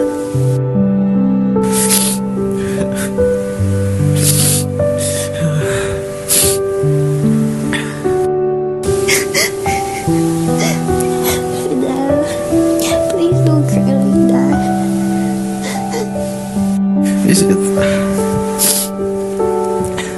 Is it no longer possible for us to end up together? Bon and I are married now, Fidel. We're going to have a baby. You and I are no longer possible. Not anymore. I'm sorry.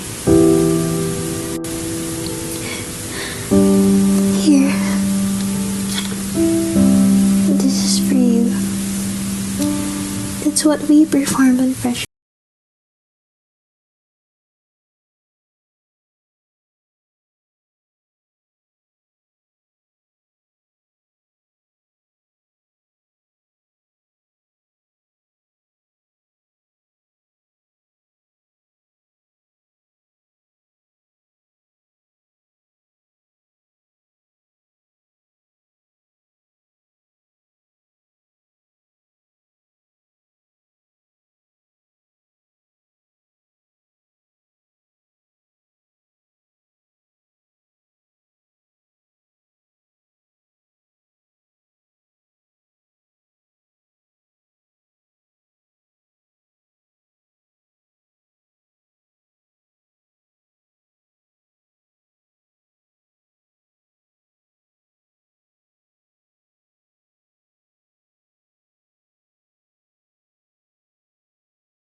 Breaking dramas here at C12 Down FM for Life.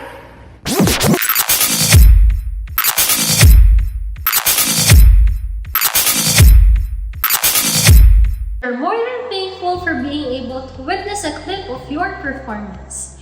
Moreover, the next set of students will perform I Love You Since 1892. And who are they, you might ask? They're the students of the General Academic Strand, and Ma'am Emelita Paredes has given her immense support as their advisor. Now, enough talking, and let us feast our ears and pay our full attention.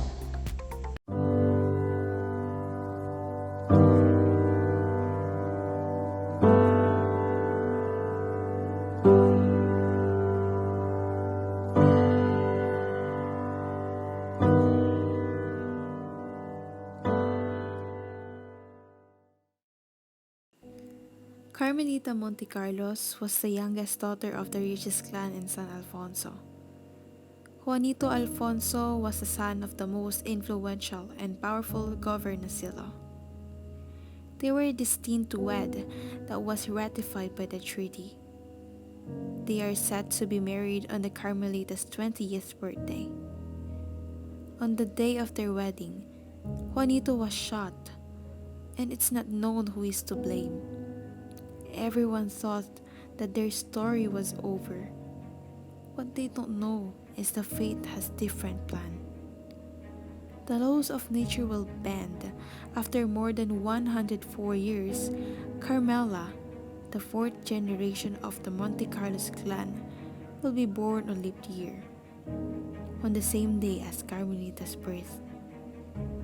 A short trip to San Alfonso's for her 20th birthday will give her Jerry's rebellious life a whimsical twist. Through diary, she'll go back in time. The Carmela of 2016 will meet Juanito of 1892.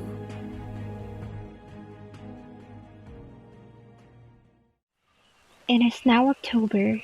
2 weeks have passed after Juanito and his family have been exiled in a faraway place. The whole town feels the great sorrow of what happened to the best governor who served the town of San Alfonso. Everyone is affected by the loss of Don Mariano and his family. Now, everyone is in the town square, and Judge Fernandez is at the podium with a letter on his hand. He even came to San Alfonso to read the decree of the Governor General to promote Captain Flores as the new governor. Good morning to all of you, people of San Alfonso. I am honored to be here on this podium and to be with you all today to witness the inauguration and promotion to the new governor of our beloved municipality, the one and only Captain Vicente Flores, that from now on he will be called Governor Flores. Starting from now on, October 14, 1891, the new governor of San Alfonso, none other than Governor Vicente Flores. Thank you for your warm welcome. We all know what happened to my close friend Don Mariano Alfonso in this family. But don't worry, I want to continue the desire and purpose of the Alfonsos who have ruled our municipality for a long time. Carmelita is beside her family. Maria and Josefina's faces show that they are not happy that Captain Flores will be the new governor of San Alfonso. Her mother was also terrified and worried. Governor Flores continued his speech until he finished declaring all the people he'll work with. As for Carmelita's father, Don Alejandro Montecarlos is his right hand and second most powerful man in their municipality. That night, Carmelita can sleep because she's thinking about what will happen, especially if there are changes into the things that are meant to happen. She doesn't want to think that there's a possibility that her father has something or knows something about General Solano and Maximo's wrongdoings to Juanito's family.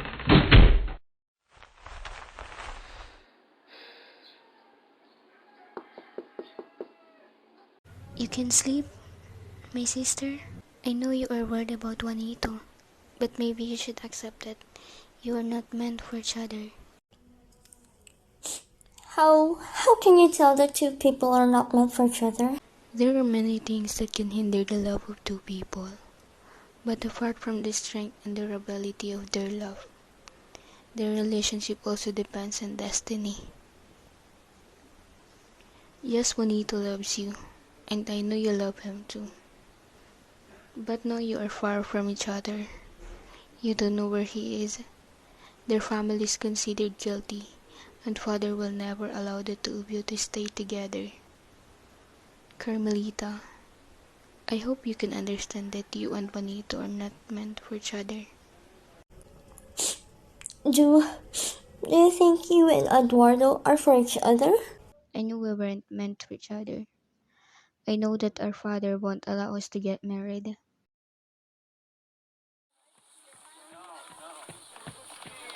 What's happening? Did something go wrong? Oh, maybe they will go to the old house of Miss Trinidad, which is near the river. Hasn't anyone lived in their house for a long time? Since their whole family disappeared and we found out that they were killed. Aren't you informed that Crisesta survived? She came back and lived in their house again. Cristeta is still alive? I need to speak with her. Carmelita ordered the coachman to follow the civil guards that were in a rush earlier. Minutes were consumed on the ride when the coachman stopped when he saw the civil guards in front of Cristata's home. There are two civil guards lifting a mat with a dead body in it. Carmelita was shocked when she saw someone get off a horse, and it was Leandro. Young lady, General Leandro Flores is here. We might be punished. You can now leave. Carmelita gave the silver bracelet as payment to the coachman, and after that, the coachman left her. But a civil guard notices her and tells Leandro.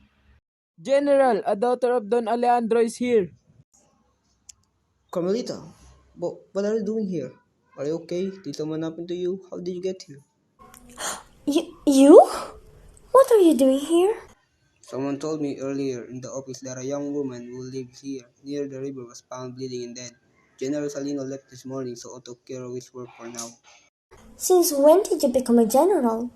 Why didn't you tell me? My rank was raised with General Salino and I went to Cavite before I was captured and moved back to San Alfonso. General, the lady is still alive and breathing. Now that Cristata is alive, Leandro ordered the guards to take her to the hospital because her pulse is weak.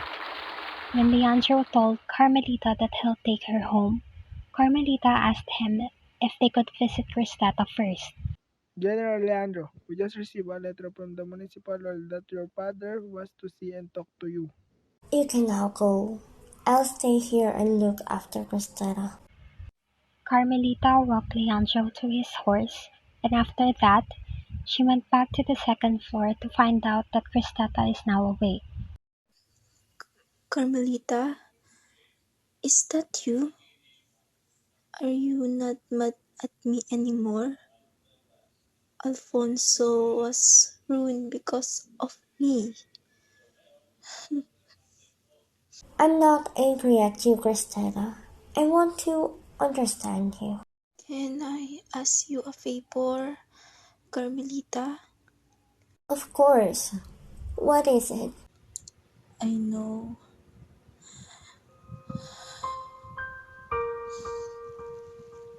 I know that I won't be around much longer. I lied. Mr. Sarah didn't really exploit me. That's the truth. We had a relationship with Mr. Sergio. And it's also true that something happened between the two of us. But suddenly, Mr. Sergio changed and he wanted to end our relationship. And Don Mariano plans to marry him to a girl who is the daughter of a rich family in Bulacan. I was very hurt and felt that Mr. Sergio would rather follow his father than choose to be with me. That's why I testified against him. I feel that they are going to kill me too, so I went ahead of them. I would rather kill myself. They continued their conversation about Mang Pipoy.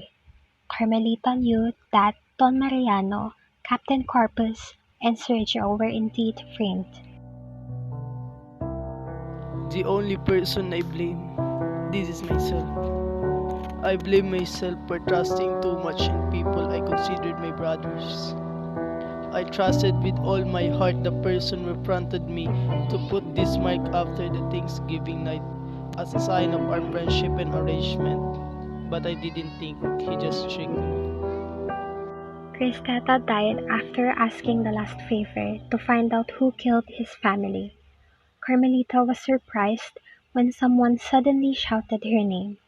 Carmelita, Father? let's talk at home. Father, calm down. Alejandro! You always disobey me, Carmelita. What are you doing in the hospital?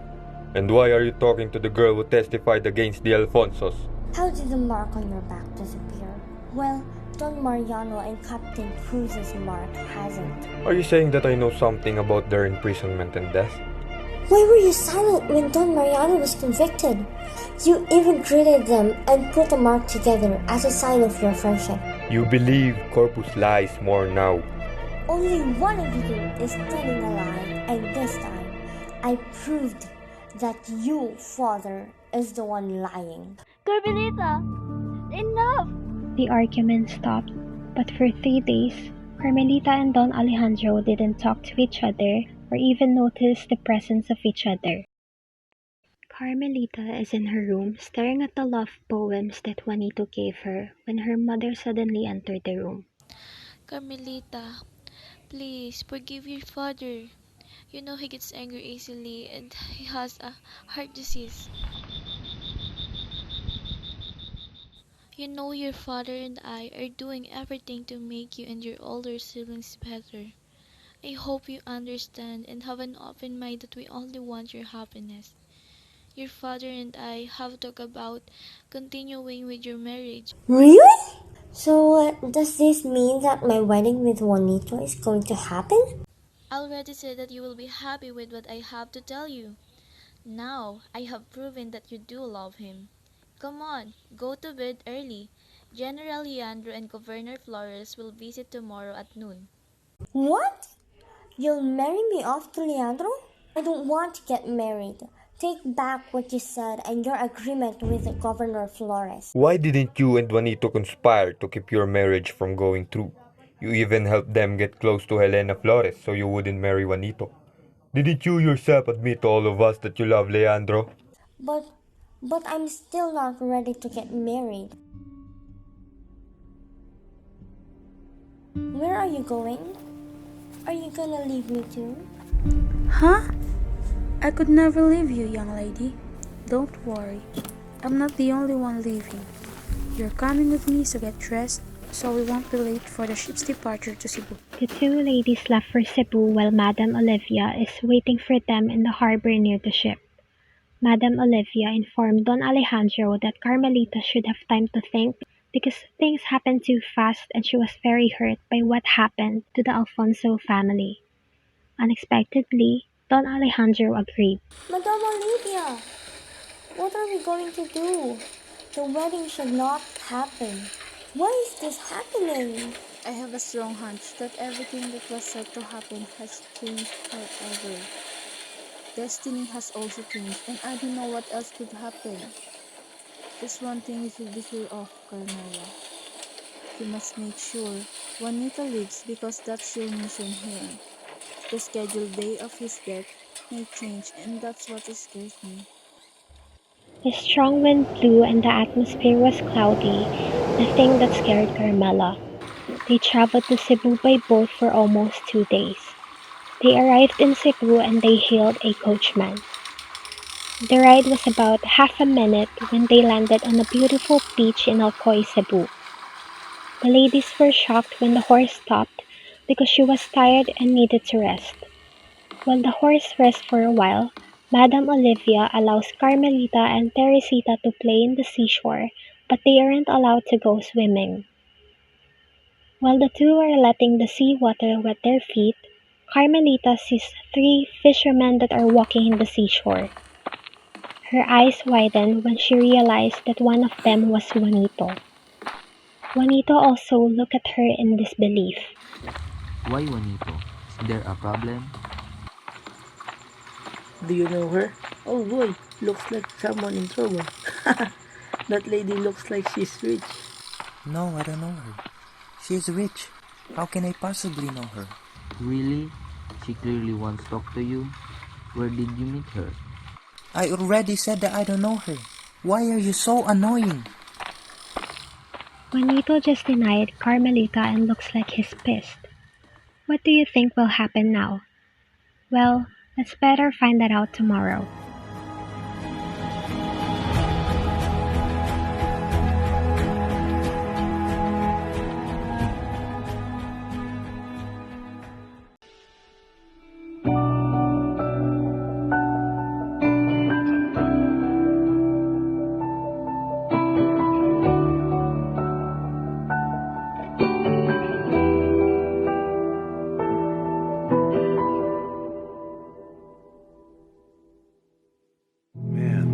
What? What's that? Travel journal Dad gave me. Well, I haven't really been anywhere noteworthy or mentionable.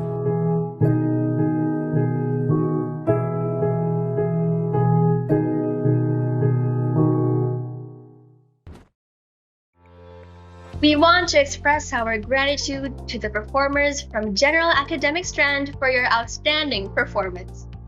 Now, I am excited to introduce our next performance from the field of Humanities and Social Studies. Today, they will bring to us the timeless classic Noli Me Tangere through their creativity and passion under the guidance of their advisor, Ma'am Awi Gallardo. So, without further ado, let us all sit back and enjoy the wonderful performance that they have prepared for us. Good morning to all listeners out there.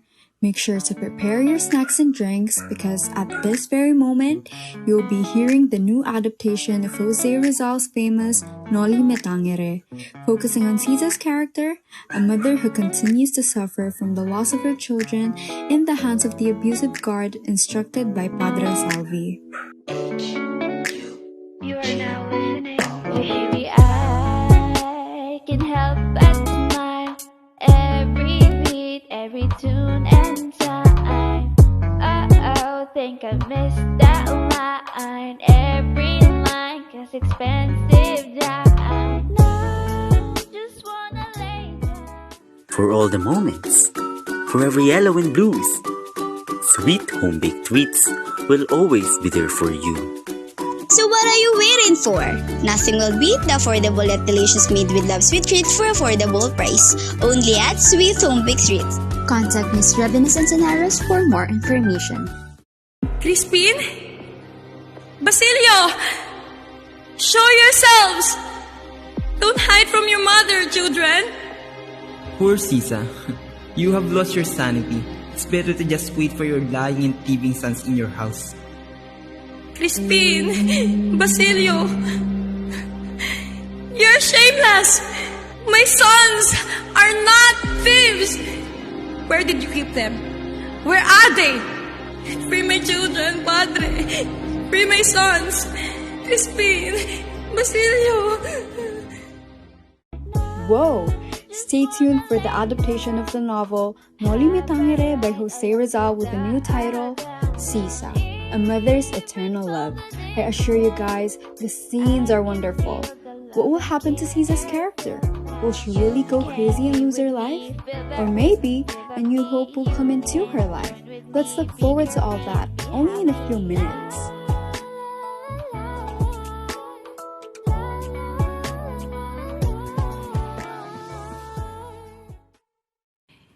It was difficult to live during the brutality of the Spanish foreigners.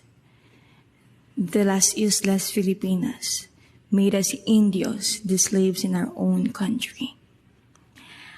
I just choose to endure living in this kind of society for the sake of my children, Crispin and Basilio. Crispin? Basilio? To the table, please. It's time to eat. Yes, Mother. Children, I'll pick you up after you finish your church activities later, right?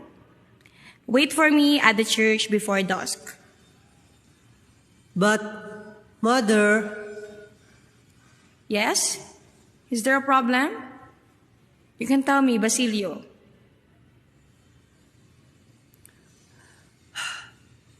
Mother, Padre Salvi told us that we should sleep there, at the church for tomorrow's Mass. We can't go home tonight. The truth is, the priest brother accused us of stealing the onsa. But that's not true. Mother, believe me, we can do that. We did not take it. I know, son. I believe you cannot do that. We are poor, but I never taught you to lie, to steal especially. Let me handle this, children. I will come with you and talk to the priest. Please, Mother, don't. Maybe the priest will fume his anger even more if you do that. Don't worry, Crispin, and I will take care of it. The hazy-blooded moon had appeared, and the stars seemed to be shining with tears amidst the peaceful night. I cannot sleep. I may not be used to be sleeping without Crispin and Basilio by my side. I remained to stare blankly out the window, gazing into the distance as if waiting for someone. I snapped out of my trance at the sound of my silent tears falling. I slowly wiped my cheek and let out a deep sigh. I woke up in the middle of the night when I heard the voice of the person I was waiting for. I didn't want to worry too much, but from the tone of that voice, I was sure he had bad news. Crispin? Crispin! Crispin! Mother! Basilio needs our help. Crispin! What happened? What happened to Basilio? Crispin! Son! Tell me! What did they do to Basilio? What did they do to your brother? Basilio! Mother, the priest is torturing him. He will kill Basilio. We have to save him. Mother, come on. That's the kid. Get him. Crispin! Run! Chase them. Don't let them escape. In that cold midnight, I was bathing in sweat and my heart was beating fast, as if cold water had been poured onto my head, and at that moment, my whole body felt numb. I continued to pant as I slowly turned my back, witnessing my son's body sprawled on the ground, bathed in his fresh blood. Crispin! Son! Please don't leave Mother! Crispin! Wake up! Your children robbed Father Salvi's man. They are worthy of that punishment because of what they did to God's messenger. Liars! Your accusations were not true! My kids could never do that! I swear, you will pay for the injustice you have done to my children. Crispin! My child! 5 long months have passed. I still can't accept the loss of Crispin and Basilio. I refuse to believe that incident even happened. I believe the past was just a dream. A bad dream that I was afraid would happen. The mother of the thieves is already there. The bad woman is here. Poor Sisa. She didn't raise her children properly, so they grew up to be liars and thieves. I am not crazy! You guys are crazy! My children are not liars and thieves! Children, Crispin, Basilio, ignore them. Come on, let's go home. Goodness. She says things that we don't. Poor Sisa. She completely lost her mind. Come on, children, let's eat. I cooked that for you. Wait. Why are you not eating? Crispin, Basilio. Don't you like the food I prepared? At that moment, Crispin and Basilio shook their heads. That's the only response I got from them. They have always been like that. I don't know. I don't know if they have a problem or if they are going through something. I don't know how I can help them because they don't tell me. I feel like a worthless mother. By the way, I bought you the rice cake you always crave for. I know it's your favorite. Let me get it for you. Crispin! Basilio! Crispin! Where are you? Basilio? Here's your favorite rice cake! I don't know where to find my children. I have been everywhere they might go, but there are no signs of them. I miss my son so much. There are so many questions in my mind that I don't have the answers to. Why did they leave me without saying goodbye? How can they leave me? I guess they are sick of our difficult life. That is why they left me. Just like that. As I walk towards our house, I feel like my body's energy is slowly being absorbed. I'm still not seeing my children, and I'm not sure if I'll ever see them again. Just a few moments after I walked, I saw 2 children being beaten by the civil guards in the middle of the grass, constantly swayed by the fresh air. They are cruel even with kids. They have no mercy. You are animals! Get away from them! They are only children and have nothing against you. You have no mercy! The civil guards finally stopped beating the 2 children. They laughed happily as if they did nothing ruthless, while the 2 children were covered in bruises and wounds. Heartless civil guards. Thank you very much for helping us. Basilio? Crispin? You are mistaken. I'm Diego. This is Mateo, my youngest brother. We are very grateful for your kindness. Is that so?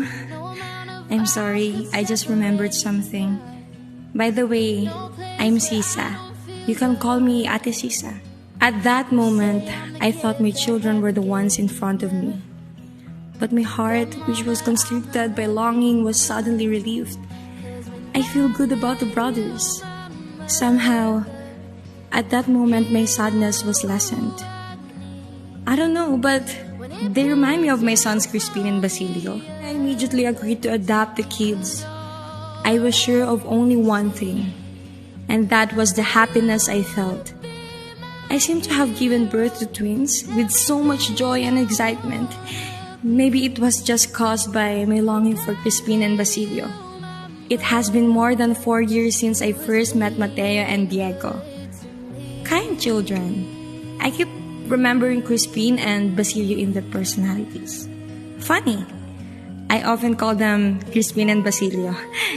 Perhaps I was able to cope with all this. That's why I live, because my role in this world is not over yet.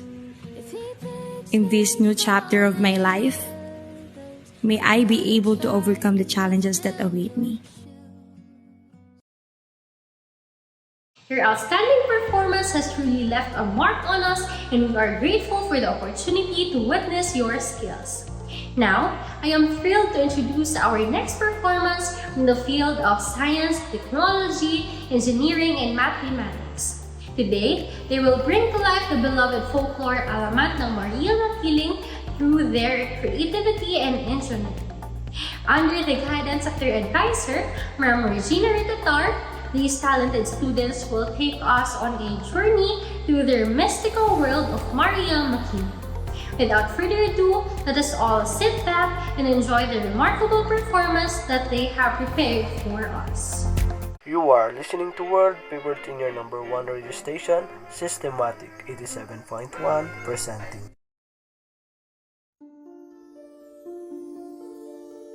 Once upon a time, a diwata lived in the mountain of Laguna. She was called Maria Makiling. She has light olive skin, long shining black hair, and twinkling eyes. She was breathtakingly beautiful, and Maria was always about helping other people. What a lovely morning we have! Oh, magandang umaga po! Good morning, Maria. You're still so beautiful as ever. Oh, thank you! It seems like you're having some trouble carrying the harvested fruits. Let me help you. Thank you so much. Not only are you beautiful, but also very kind and helpful.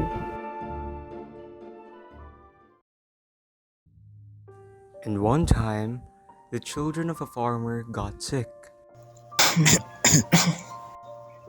Papa, I don't feel good. Papa, I don't feel good. Don't worry, my son. Papa will seek help to cure you, okay?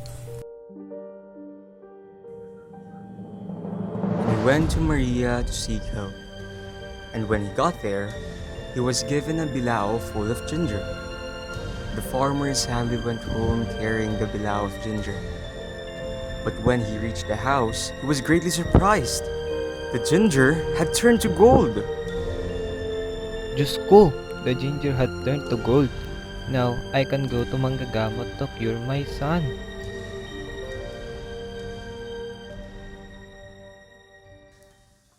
Because of Maria's kindness, the townsfolk had grown to love her. Maria was a great beauty. She was sought for and wooed by many suitors. 3 of them were very much determined to have her. One is Captain Lara, a Spanish soldier who always brought her gifts from Europe. The other is Joselito, a Spanish mestizo who was studying in Manila. Every time Joselito visits Maria, he had many stories to tell her about foreign countries and the things that he had read in the books. He dreamed of going to Spain because he didn't like to live in the Philippines. And of the 3, he was one who is the most industrious. He is a common farmer, but he is hardworking, and his fruits and vegetables grew fat and juicy.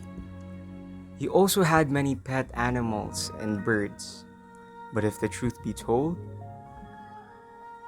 it was one who Maria secretly admired. As time passed, her suitors became more and more impatient and demanded Maria to tell them whom she loves. Commercial break! This radio drama is brought to you by Sa SPFC, ang estudyante panalo! Walang matatalino, masisipagin, masisipagin. Kaya tayo na, estudyante panalo! Mag-aral na sa SBFC dahil ang estudyante panalo. Copyright disclaimer under section of RA 107 of the Copyright Act 1976. Allowance is made for fair use purposes, such as criticism, commercing, teaching, scholarship, and research. Fair use is a use permitted by copyright statute that might otherwise infringing. Non-profit, educational, or personal use tips the balance in favor of fair use.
My heart is 1.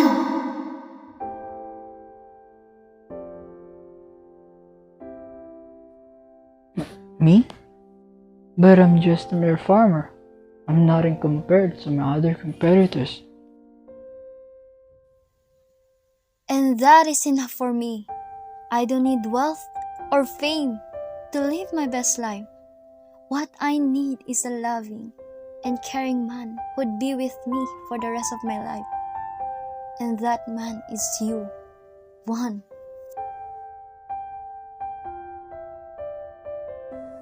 The suitors went away feeling rejected.